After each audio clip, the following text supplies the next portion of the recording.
당신이 사람을 그렇게 봤으니 이제 제가 당신을 보겠습니다. 조용한 목소리였습니다. 최고급 아파트의 입주자 대표 황태준. 그 당당하던 남자의 두 다리가 회의실 한복판에서 스르르 꺾이던 그 순간, 불과 며칠 전 그는 낡은 유니폼을 입은 배달부 한 명을 정문에서 쫓아냈었습니다. 평범해 보이던 그 남자, 대체 누구였던 걸까요? 이 반전의 전말이 궁금하시다면 잠깐만 구독 버튼을 눌러주세요. 저는 이런 숨겨진 이야기들을 매일 전해드립니다. 자, 이제 며칠 전으로 돌아가 보겠습니다. 그날 아침, 박성철은 새벽 5시도 되기 전에 눈을 떴습니다. 특별한 이유가 있어서가 아니었죠. 허리를 타고 올라오는 묵직한 통증이 알람보다 먼저 그를 깨웠을 뿐이었습니다. 그는 소리 없이 일어나 낡은 면 러닝셔츠 위로 베이지색 택배 유니폼을 걸쳤습니다. 거울은 보지 않았습니다. 이미 오래전부터 거울 속의 자신을 오래 들여다보는 버릇을 잃어버린 사람이었으니까요. 찬밥에 국을 말아 세 숟가락 떴습니다. 반찬은 없어도 되었죠. 택배 터미널까지 가는 길, 새벽 공기는 차갑고 도로는 아직 어두웠습니다. 그는 트럭 시동을 걸면서 습관처럼 오늘 배송 구역을 머릿속으로 훑었습니다. 서울 강남구 리버파크 로얄. 처음 맞는 구역이었습니다. 이름부터 심상치 않다는 생각이 스쳤지만 그는 곧 그 생각을 접었습니다. 어차피 박스는 박스고 문은 문이니까요. 리버파크 로얄은 한강이 바로 내려다 보이는 곳에 자리한 고급 아파트 단지였습니다. 동당 50세대, 분양가가 최소 20억을 넘는다는 소문이 업계에 파다했죠. 정문 앞에 서니 위압감이 먼저 왔습니다. 화강암 기둥, 양쪽에 조경식재, 유리 차단기까지 번쩍이는 게 영락없이 호텔 입구 같았습니다. 그는 창문을 내리고 경비실 인터폰을 눌렀습니다. 잠시 후 나온 사람은 오병우 관리소장이었습니다. 50대 중반, 단정히 빗어넘긴 머리카락과 빳빳하게 다린 소장 제복이 이 단지의 분위기를 그대로 닮아 있었죠. 그는 박성철의 트럭을 위아래로 훑어보더니 인터폰 너머로 짧게 말했습니다. 택배는 정문 아닙니다. 여기서 왼쪽으로 돌아서 지하 진입로 쓰세요. 박성철이 지하 진입로가 어디냐고 묻자 소장은 대답 대신 차단기를 그냥 내려버렸습니다. 지하 통로는 좁고 어두웠습니다. 환기구 바로 옆이라 기름 냄새와 습한 공기가 뒤섞여 있었고 택배 카트를 밀기엔 바닥이 울퉁불퉁했습니다. 박성철은 묵묵히 카트를 끌었습니다. 그게 규정이라면 규정대로 하면 됩니다. 그는 원래 불평보다 몸을 먼저 움직이는 사람이었으니까요. 문제는 20분 뒤에 생겼습니다. 화물 엘리베이터가 고장 중이었습니다. 안내문 하나 없이 그냥 문이 열리지 않았죠. 박성철은 관리사무소에 전화를 걸었고 오병우 소장은 귀찮다는 듯 말했습니다. 고장이면 어떡해요. 기다리든가 계단으로 올라가든가 해야죠. 12동, 각 층마다 5개씩의 박스. 그는 잠시 계단 입구 앞에 서서 손등으로 이마를 닦았습니다. 그리고 카트를 세워두고 두 팔로 박스를 안았습니다. 6층까지 2번을 올랐을 때였습니다. 엘리베이터 홀에서 한 여자와 마주쳤죠. 50대 후반으로 보이는 여자였는데 밍크 트리밍이 달린 코트에 손목마다 금팔찌가 출렁였습니다. 황태준 입주자 대표의 부인 황미선이었습니다. 그녀는 박성철을 보자마자 코를 찡그렸습니다. 어머, 여기가 어디라고 이렇게 냄새를 풍기고 다녀요. 민원 넣을 거야, 진짜. 박성철은 말없이 허리를 굽혔습니다. 그녀는 그 인사조차 무시하고 엘리베이터에 탔습니다. 문이 닫히는 순간 그녀의 목소리가 좁은 홀 안을 한 번 더 채웠죠. 관리소장한테 얘기해야겠네. 왜 이런 사람이 여기까지 올라오고 있어? 박성철은 그 자리에 잠시 서 있었습니다. 손에 든 박스가 묵직하게 느껴졌고 뒤통수 어딘가가 뜨거웠습니다. 화가 난 건지 서러운 건지 그 경계가 모호한 감각. 어릴 적 어머니가 자주 하시던 말씀이 불현듯 떠올랐죠. 참는 사람이 이기는 법이다. 그는 입술을 한번 깨물고 다시 계단을 향해 발을 옮겼습니다. 아직 박스가 6개 남아 있었으니까요. 마지막 배송을 마치고 지하 통로를 빠져나오는 길이었습니다. 그때 누군가 옆에서 조심스럽게 종이컵을 내밀었습니다. 경비원 노인호였죠. 60대 후반, 주름이 깊게 팬 얼굴이었지만 눈빛이 따뜻한 사람이었습니다. 고생 많으셨어요. 따뜻한 거 한 잔 드세요. 박성철은 잠시 그 얼굴을 바라보다가 두 손으로 컵을 받았습니다. 오늘 처음으로 사람 대접을 받는 것 같은 온기였습니다. 그런데 바로 그 순간 관리사무소 쪽에서 오병우 소장의 목소리가 날카롭게 날아왔습니다. 노 씨, 거기서 뭐해요? 택배기사랑 잡담하지 말라고 했잖아요. 노인호 씨가 황급히 고개를 숙이는 모습을 보면서 박성철의 가슴 어딘가에 무언가가 조용히 걸렸습니다.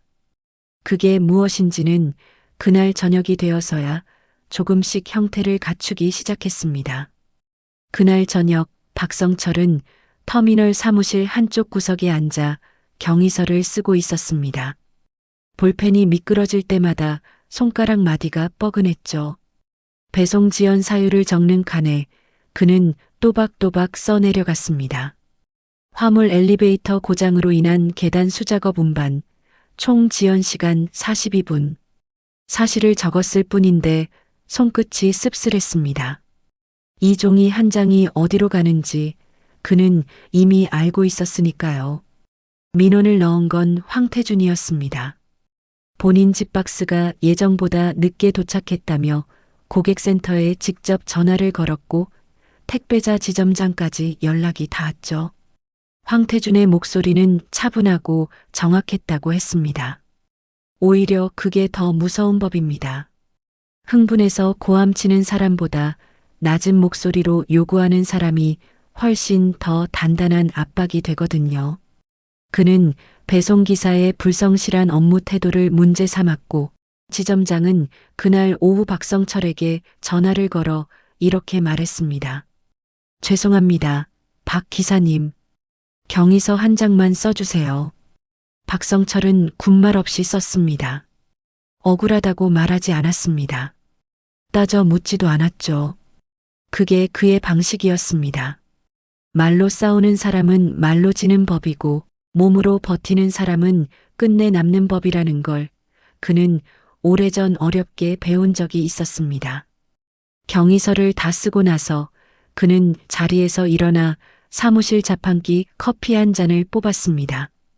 300원짜리 믹스커피였는데 뜨거운 게 목을 타고 내려가는 느낌이 그날따라 유독 길게 남았죠.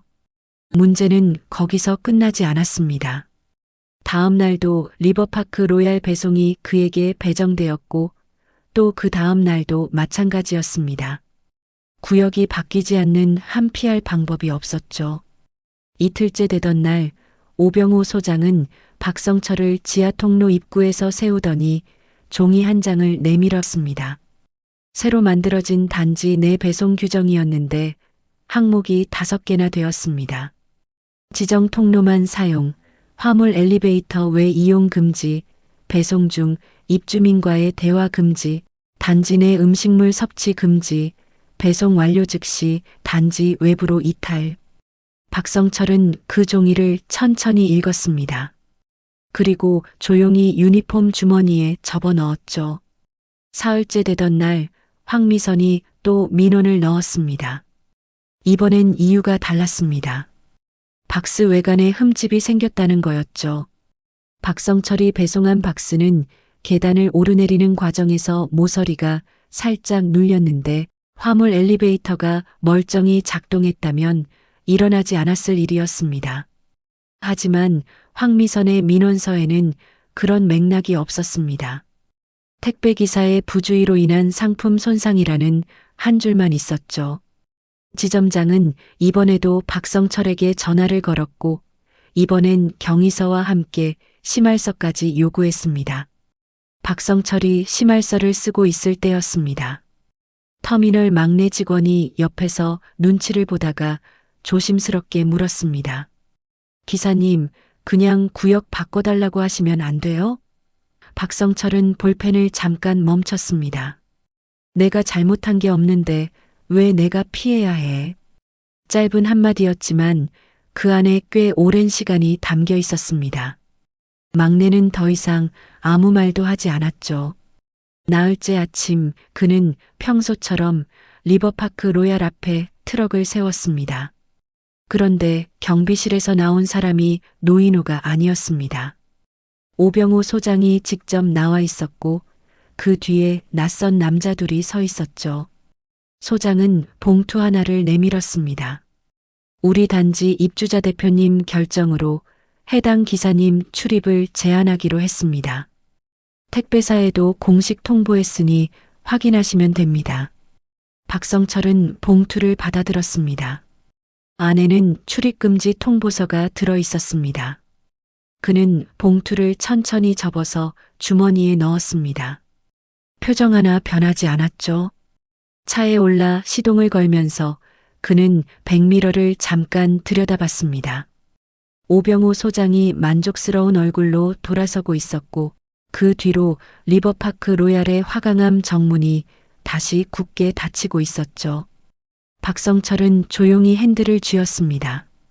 그리고 처음으로 이 단지에 대해 조금 더 깊이 생각하기 시작했습니다. 사람을 이렇게 쉽게 내치는 곳이라면 반드시 어딘가에 균열이 있을 터였습니다. 문제는 그 균열이 어디에 있느냐는 것이었고 그 답은 생각보다 훨씬 가까운 곳에 있었습니다. 출입금지 통보를 받은 날 저녁 박성철은 오랜만에 전화를 한 통 걸었습니다. 받은 사람은 이강민이었습니다.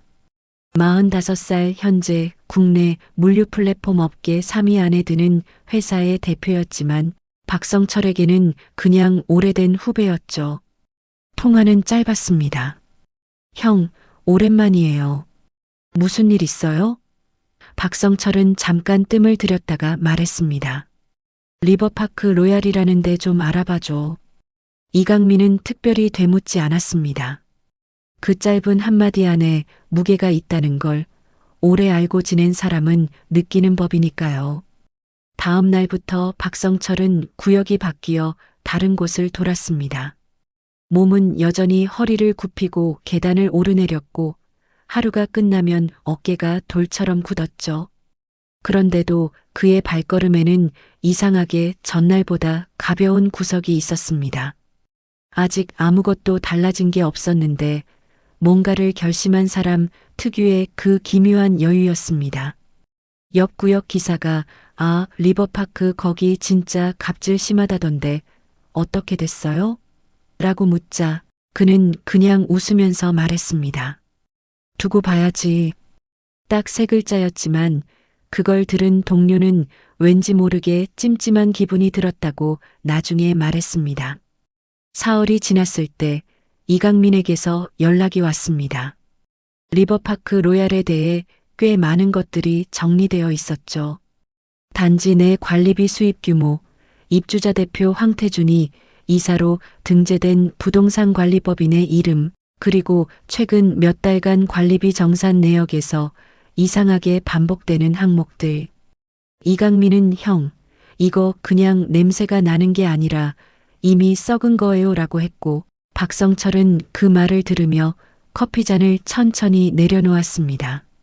예상은 했지만 예상이 맞아 들어갈 때의 그 감각은 여전히 묵직했습니다. 그러는 사이 노인호에게서 우연히 연락이 닿았습니다. 박성철이 출입금지 당하던 날 노인호는 멀리서 그 장면을 목격했고 이후 마음에 걸려 며칠을 고민하다가 박성철이 두고 간 명함을 찾아냈던 거였습니다.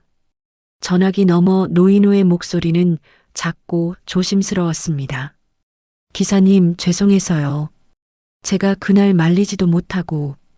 박성철은 오히려 그를 안심시켰습니다.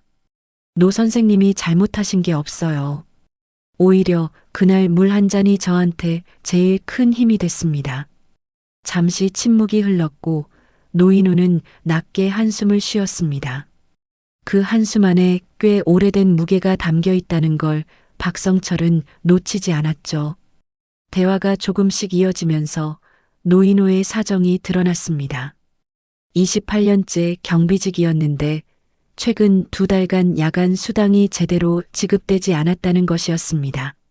소장에게 물으면 정산 중이라는 말만 돌아왔고 입주자 대표에게 말이라도 꺼내려 했더니 나이 드신 분이 뭘 따지냐는 말을 들었다고 했습니다. 노인호는 그 말을 전하면서 목소리를 낮췄습니다. 수치스럽거나 억울해서가 아니라 그냥 그 말이 아직도 귀에 맴돌아서인 것 같았죠. 박성철은 수화기를 꽉 쥔 채 아무 말도 하지 않았습니다. 대신 속으로 무언가를 단단히 정리했습니다. 며칠 후 이강민이 직접 찾아왔습니다.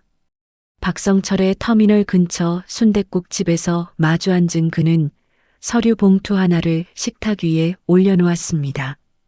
형, 타이밍이 나쁘지 않아요. 저희 회사가 지금 강남권 프리미엄 아파트 단지 전용 물류 서비스 계약 확대하는 중인데 리버파크 로얄이 속한 부동산 관리법인이랑 다음 달 초에 협상 테이블이 잡혀 있거든요. 박성철은 뚝배기 국물을 한 숟가락 뜨면서 말했습니다. 상대가 황태준이야? 이강민이 고개를 끄덕였습니다. 법인 이사로 나온다네요. 박성철은 잠시 창밖을 바라보다가 입꼬리를 아주 조금 올렸습니다. 오랜만에 보는 표정이었죠. 그 자리에 나랑 같이 가줄 수 있어? 이강민은 잠깐 박성철을 바라보다가 피식 웃었습니다. 형이 직접 가려고요? 유니폼 입고요? 박성철은 대답 대신 국물을 한 번 더 떴습니다. 이강민은 웃음을 거뒀습니다. 그리고 천천히 고개를 끄덕였죠. 오래전부터 그는 알고 있었습니다. 이 사람이 결정하면 이유가 있다는 것을. 그리고 그 이유는 언제나 나중에야 비로소 선명해진다는 것을. 협상 날짜까지 아직 열흘이 남아 있었습니다. 그 열흘 동안 박성철은 누군가에 대해 조금 더 깊이 들여다보기로 했는데 황태준은 그 사실을 꿈에도 모르고 있었습니다. 열흘이라는 시간은 생각보다 많은 것을 담을 수 있었습니다. 박성철은 그 시간 동안 겉으로는 아무것도 달라지지 않은 사람처럼 보였습니다.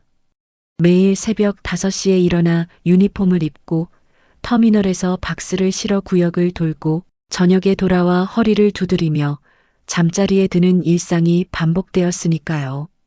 그러나 그 일상의 틈새에서 그는 조용히 움직이고 있었습니다. 매일 밤 이강민이 정리해서 보내주는 문서들을 읽었고 노인호와 짧은 통화를 이어갔으며 가끔은 오래된 수첩을 꺼내 숫자들을 직접 맞춰보기도 했죠. 수첩 안의 숫자들은 낡았지만 숫자를 읽는 눈은 여전히 날카로웠습니다. 이강민이 보내온 자료는 꽤 구체적이었습니다. 리버파크 로얄이 속한 부동산 관리법인, 이름은 K스타 PM이었는데 황태준은 이 법인의 비상근 이사로 등재되어 있었습니다. 표면적으로는 자문 역할이었지만 실질적인 관리비, 운용 방향에 상당한 영향력을 행사하고 있다는 정황이 곳곳에서 드러났죠. 특히 문제가 된 건 외부 용역비 항목이었습니다. 매달 비슷한 금액이 같은 업체에 반복 지출되고 있었는데 그 업체의 사업자 등록상 대표가 황태준의 처남이었습니다. 실제로 단지 내에서 해당 업체가 어떤 용역을 수행했는지에 대한 기록은 거의 없었고요. 박성철은 이 부분을 읽다가 잠시 수첩을 덮었습니다. 냄새가 아니라 이미 형태였습니다. 노인호를 통해서는 다른 종류의 이야기들이 나왔습니다. 단지 경비원 5명 중 3명이 야간 수당 미지급 상태였고 이의를 제기했던 1명은 계약 만료 통보를 받았다는 것이었죠. 노인호는 그 동료 이야기를 할 때 목소리가 더 낮아졌습니다.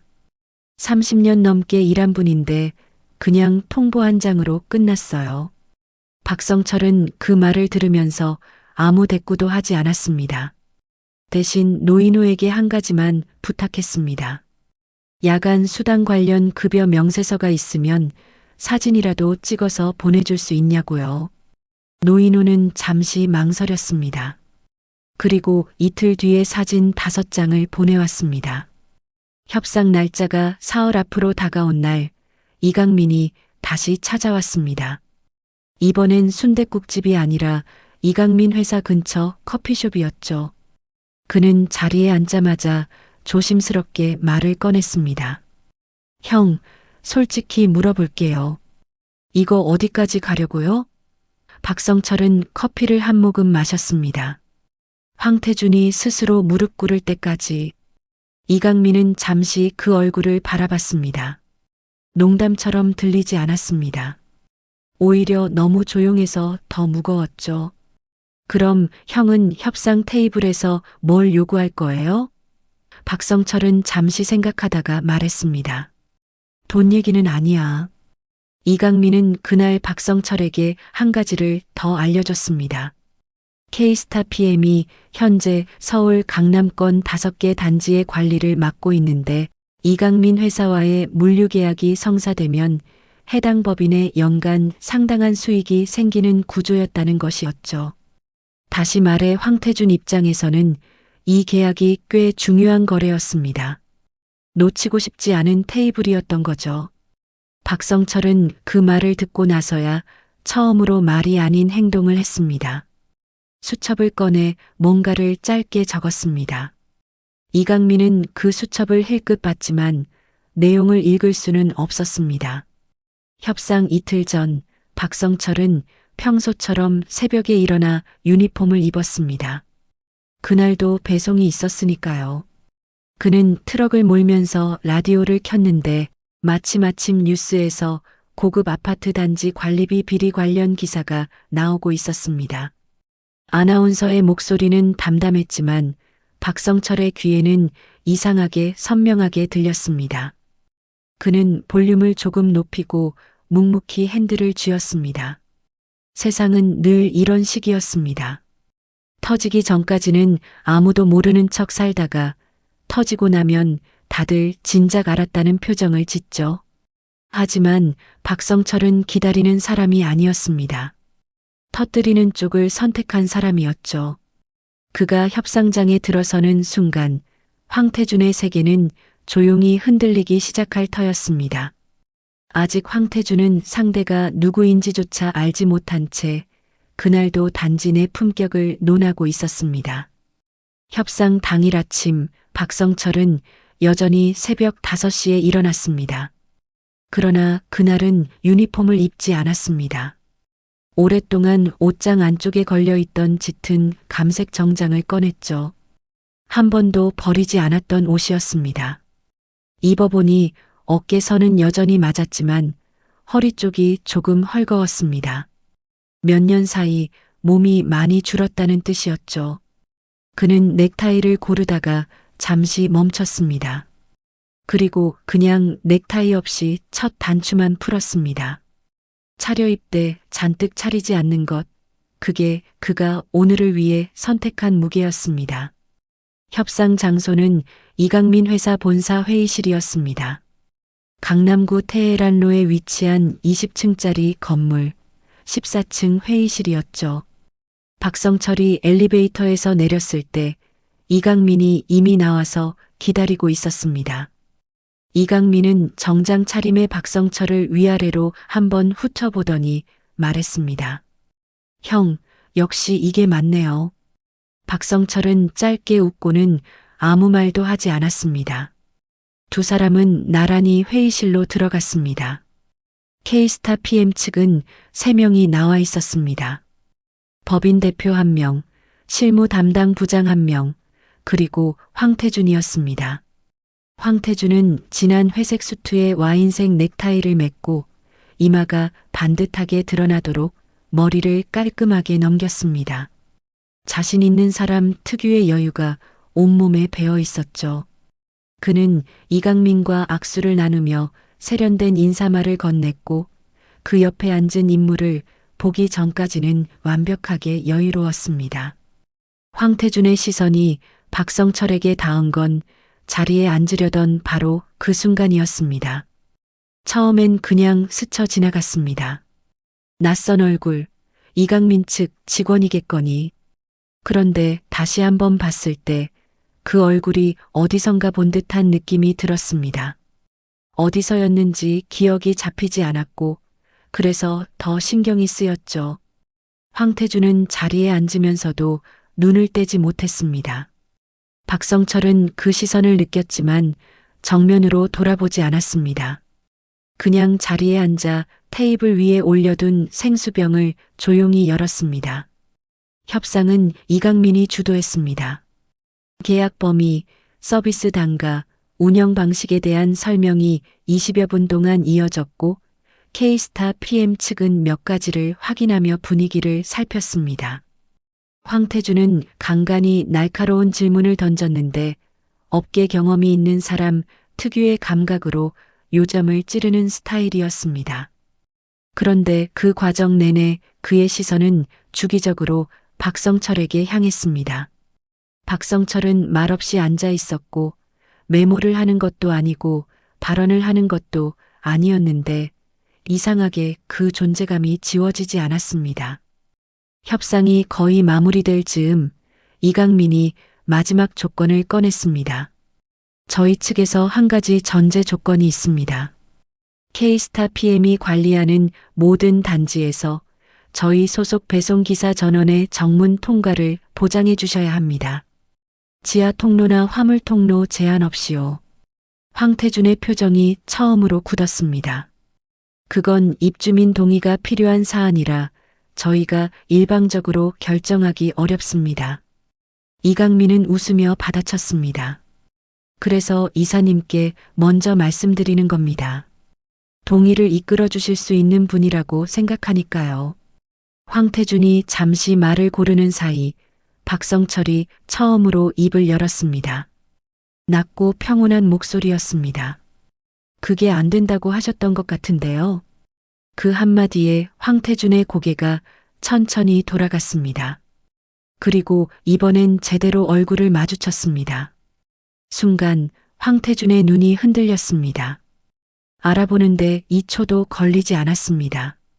지하 통로 입구에서 화물 엘리베이터 앞에서 출입금지 봉투를 조용히 받아들고 돌아서던 그 남자였습니다.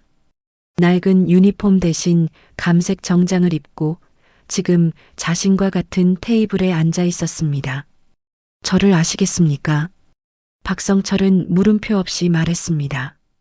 황태준의 얼굴에서 혈색이 천천히 빠져나갔습니다. 회의실 안이 갑자기 조용해졌고 K스타 PM 실무부장은 두 사람을 번갈아 보다가 입을 다물었죠. 이강민은 표정 없이 생수를 한 모금 마셨습니다. 박성철은 상의 안주머니에서 명함을 꺼내 테이블 위에 천천히 내려놓았습니다. 황태준은 그 명함을 바라봤습니다.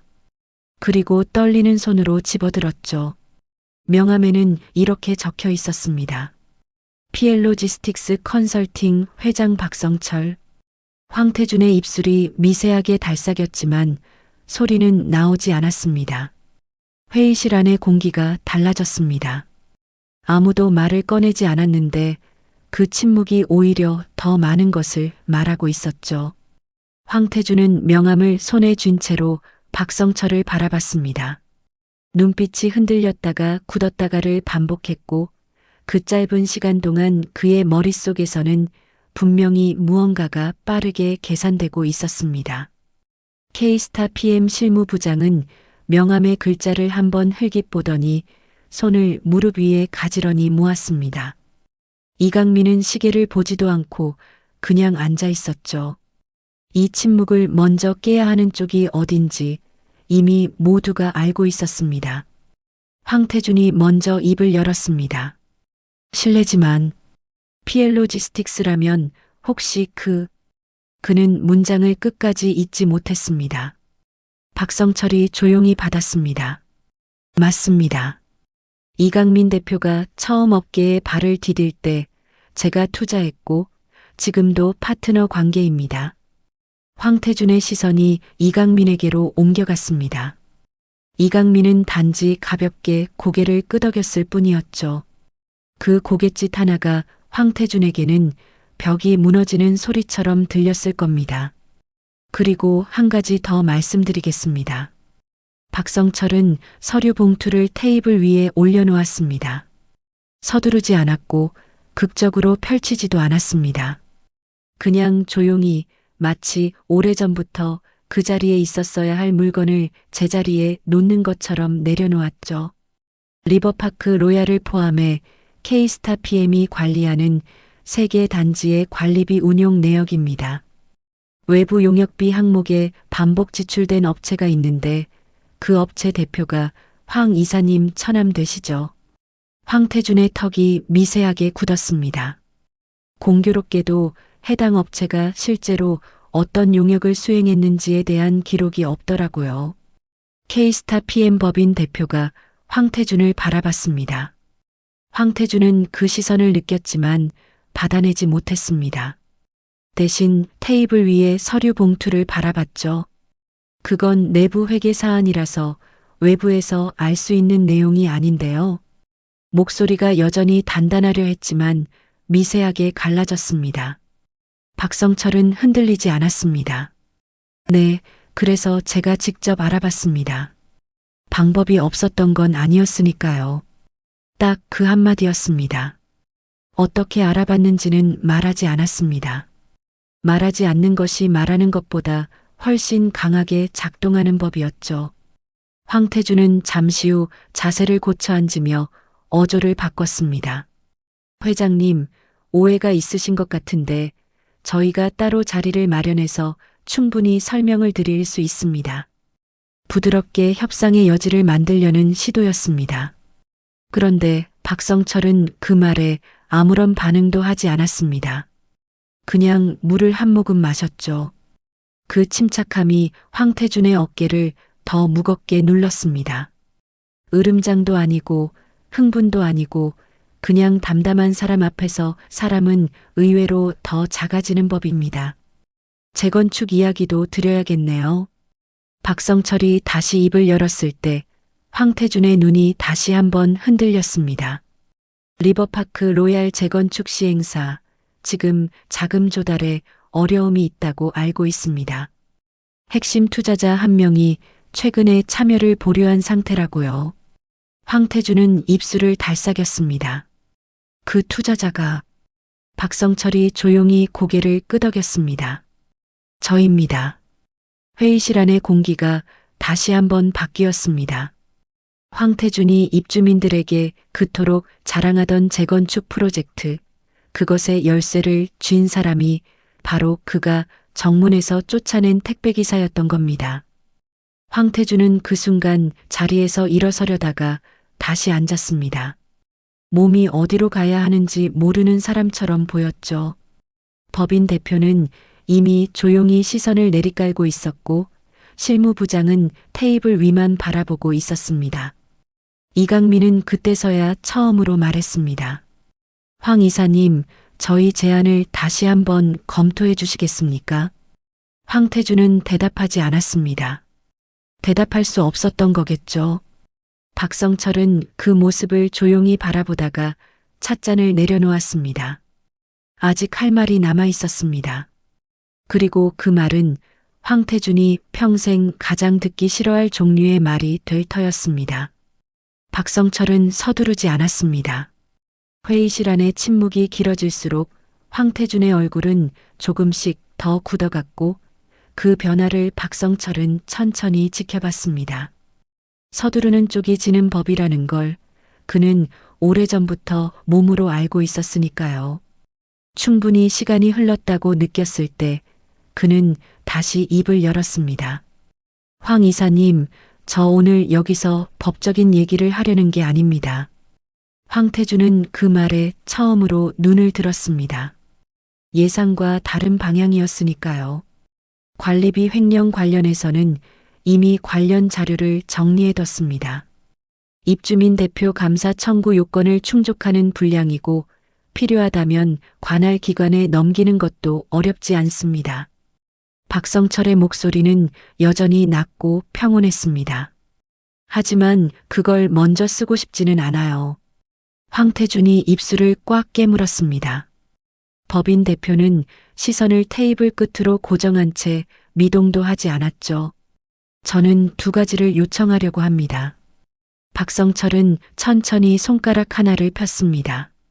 첫째, 리버파크 로얄 경비원 노인호 씨를 포함한 미지급 야간 수당 전액을 이달 안에 정산해 주십시오. 이자까지 포함해서요. 황태준은 그 이름에서 잠깐 멈칫했습니다. 노인호. 30년 가까이 그 단지를 지켜온 사람.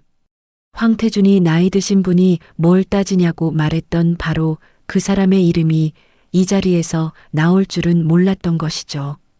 둘째, K스타 PM이 관리하는 모든 단지의 배송 배달 종사자 처우 관련 내부 규정을 새로 만들어 주십시오. 정문 통과 보장, 공용 엘리베이터 사용 허용, 음수대 이용 가능, 그리고 입주민의 언어적 모욕 행위에 대한 내부 제재 조항. 황태준의 눈썹이 미세하게 움직였습니다. 말도 안 된다는 반응인지 뭔가를 계산하는 것인지 알 수 없는 표정이었죠. 실무부장은 조용히 메모를 시작했습니다. 그 손의 움직임이 이 요구가 실현 가능한 범위라는 것을 이미 인정하고 있었습니다. 황태준은 잠시 후 입을 열었습니다. 회장님, 솔직히 여쭤봐도 되겠습니까? 왜 직접 택배를 하셨습니까? 처음으로 낮아진 목소리였습니다. 협상의 언어가 아니라 사람의 언어였죠. 박성철은 그 질문을 예상하고 있었던 것 같았습니다. 잠시 창밖을 바라봤다가 다시 황태준에게 시선을 돌렸습니다. 20년 전에 물류회사 세울 때 저 직접 박스 날랐습니다. 그게 어떤 일인지 알아야 회사를 제대로 만들 수 있다고 생각해서요. 황태준은 말이 없었습니다. 몇 년 전에 컨설팅 쉬면서 다시 현장으로 들어갔습니다. 현장이 어떻게 돌아가는지 몸으로 다시 확인하고 싶어서 그게 전부입니다. 황태준은 그 말을 들으면서 어딘가를 바라봤는데 그 시선이 어디를 향하는지 이강민도 정확히 알 수 없었습니다. 오래된 무언가를 떠올리는 사람의 눈이었습니다. 화려하게 오른 사람들 중에는 올라오는 과정을 지워버리는 사람이 있고 기억하는 사람이 있는데 황태준은 분명히 전자였습니다. 그리고 바로 앞에 앉은 이 사람은 철저하게 후자였죠. 그 차이가 이 자리를 만들었다는 것을 황태준은 지금에서야 조금씩 이해하고 있는 것 같았습니다. 노인호 씨 수당은 제가 직접 챙기겠습니다. 황태준이 먼저 말했습니다. 목소리가 낮고 무거웠습니다. 박성철은 고개를 끄덕였습니다. 처우 규정도 검토하겠습니다. 법인 대표님과 함께 실무적으로 만들겠습니다. 법인 대표가 조용히 고개를 숙였습니다. 회의실 안에서 뭔가가 천천히 내려앉는 느낌이었습니다. 싸움이 끝나는 소리가 아니라 오래 뒤틀려 있던 것이 제자리를 찾아가는 소리에 가까웠죠. 이강민이 조용히 계약서 파일을 꺼냈습니다. 그럼 본 계약건도 다시 살펴보시죠. 황태준은 파일을 받아들었습니다. 그런데 그 순간 그는 박성철에게 한마디를 더했습니다. 굳이 하지 않아도 되는 말이었는데 어쩌면 그래서 더 진심이었을 수도 있습니다. 그날 정문에서 제가 사람을 잘못 봤습니다. 박성철은 그 말을 듣고 잠시 황태준을 바라봤습니다. 용서한다는 표정도 아니었고 그렇다고 차갑지도 않았습니다. 그냥 오래된 것을 바라보는 눈이었죠. 그리고 박성철은 자리에서 천천히 일어섰습니다. 아직 한마디가 남아 있었습니다. 그 말을 하기 위해 그는 이 자리까지 왔으니까요.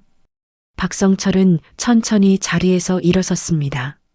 정장 재킷의 단추를 한번 여미고 테이블 위에 서류 봉투를 K스타 PM법인 대표 앞으로 밀었습니다. 이 자료는 드리겠습니다. 내부 정비에 참고하시면 됩니다. 그리고 황태준을 바라봤습니다. 도망치듯 시선을 피하던 황태준이 이번엔 고개를 들었습니다. 마주보는 것 외에 달리 할 수 있는 게 없었으니까요. 황 이사님. 박성철의 목소리는 조용했습니다. 낮았지만 회의실 끝까지 닿는 목소리였죠. 제가 그날 정문에서 쫓겨날 때 창피하거나 억울하다는 생각보다 먼저 든 게 있었습니다. 황태준은 그 말을 기다렸습니다. 무슨 말이 나올지 알 수 없었으니까요. 저기 경비 서시는 노인호 씨가 걱정됐습니다. 저야 트럭 돌려 다른 데 가면 그만이지만 그분은 그 자리를 지켜야 하는 분이니까요. 황태준은 그 말에 아무 대꾸도 하지 못했습니다. 반박할 수 없는 말이 있고 반박하고 싶지 않은 말이 있는데 그것은 후자였습니다. 박성철은 거기서 멈추지 않았습니다. 노인호 씨, 28년 동안 그 단지 지키셨습니다. 새벽 1시에 홀로 경비실 지키고 한여름 폭염에 주차 안내하고 택배 기사한테 몰래 물 챙겨주시는 분입니다. 그분한테 나이 드신 분이 뭘 따지냐고 하셨다고요. 황태준의 턱이 아래로 내려갔습니다. 반박이 아니라 수긍의 움직임이었습니다. 이 나라에서 수십 년 허리 굽혀 일한 사람들이 마지막에 들어야 하는 말이 그겁니까? 처음으로 박성철의 목소리에 무게가 실렸습니다. 차갑지 않았습니다. 뜨겁지도 않았습니다. 그냥 오래된 것들이 쌓여 단단해진 사람의 목소리였죠. 저도 그 나이가 됩니다. 황 이사님도 됩니다. 지금 우리가 어떻게 살았느냐가 나중에 누군가 우리를 어떻게 보느냐를 만드는 겁니다. 회의실 안이 다시 조용해졌습니다. 이강민은 손에 쥔 펜을 내려놓았고 실무부장은 메모를 멈췄습니다. 황태준이 자리에서 일어섰습니다. 그리고 박성철에게 허리를 숙였습니다. 깊이 오래. 회의실 안에 있는 누구도 그 장면을 예상하지 못했습니다. 법인 대표도 실무부장도 이강민도 그냥 그 장면을 바라봤습니다.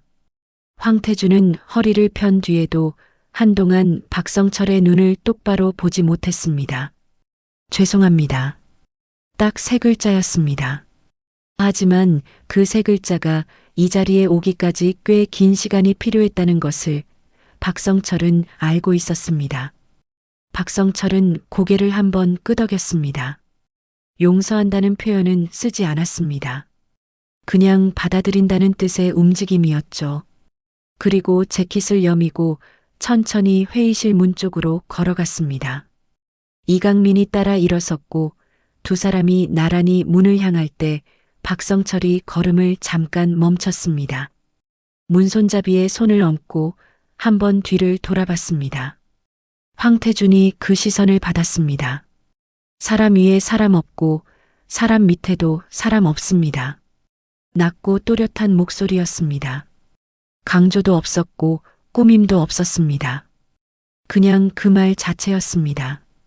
황태준은 그 말이 회의실 벽에 부딪혔다가 다시 자신에게 돌아오는 것을 느끼는 것 같았습니다.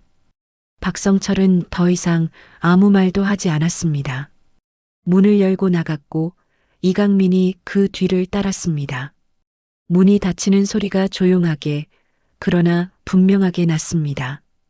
복도에서 이강민이 나란히 걸으며 말했습니다. 형, 속이 시원해요? 박성철은 잠깐 생각하다가 말했습니다. 모르겠어. 그냥 제자리를 찾아간 것 같아서. 엘리베이터를 기다리는 동안 두 사람은 아무 말도 하지 않았습니다. 테헤란로의 오후 햇살이 창을 통해 복도 바닥에 길게 누워 있었고 박성철은 그 빛을 잠시 바라봤습니다. 그날 저녁 노인호에게 문자가 왔습니다. 기사님, 관리소장한테 연락 왔어요. 밀린 수당 이번 달 안에 준다고요. 어떻게 된 건지 모르겠는데 감사합니다. 박성철은 그 문자를 읽고 잠시 앉아 있었습니다. 다시 트럭에 올라 다음날 배송을 확인했죠. 새 구역 명단에 리버파크 로얄이 들어와 있었습니다. 이번엔 정문 통과 허가가 함께였습니다. 그는 특별히 기쁜 표정을 짓지 않았습니다. 그냥 시동을 걸었습니다. 내일도 새벽 5시였고 박스는 여전히 무거울 것이었으며 계단은 변함없이 가팔랐습니다. 달라진 건 딱 하나였습니다. 이제 그가 정문으로 들어간다는 것. 그것만으로 충분했습니다.